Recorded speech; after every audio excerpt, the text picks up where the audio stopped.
বিভিন্ন রাজনৈতিক দল যারা রাজনীতিও করেন না, দলও করেন না। কারণ দল করতে মানুষ লাগে, রাজনীতি করতে রাজনৈতিক দর্শন লাগে।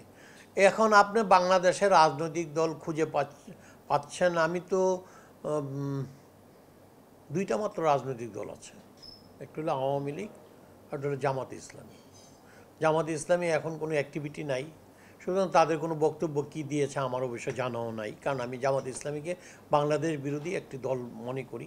তারা এখনও পর্যন্ত পাকিস্তানের সাথে তাদের যে কোলাবোরেশন, এটার জন্য ক্ষমা চায়নি। সুতরাং এটাকে রাজনৈতিক করার কোনো অধিকার তাদের আছে এটা আমি মনে করি না। তবু দল হিসাবে তারা সুসংগঠিত, এইটা আমি স্বীকার চাই।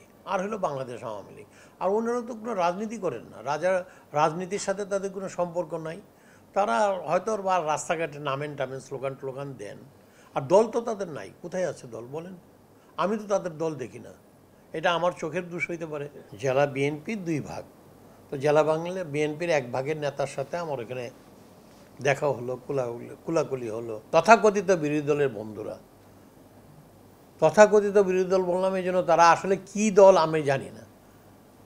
ডেমোক্রেটিক পলিটিতে আপনার নির্বাচন হলো সবচেয়ে বড় মাধ্যম ডেমোক্রেসি একটা দেশে আছে কি নাই এই বিষয়টা বোঝানোর জন্য।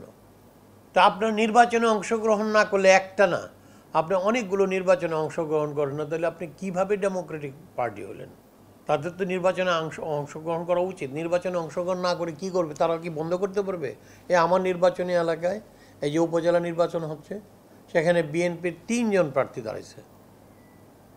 মানে বিএনপি করে যারা, কতটা বাধা দিবে? তারা পারবে না।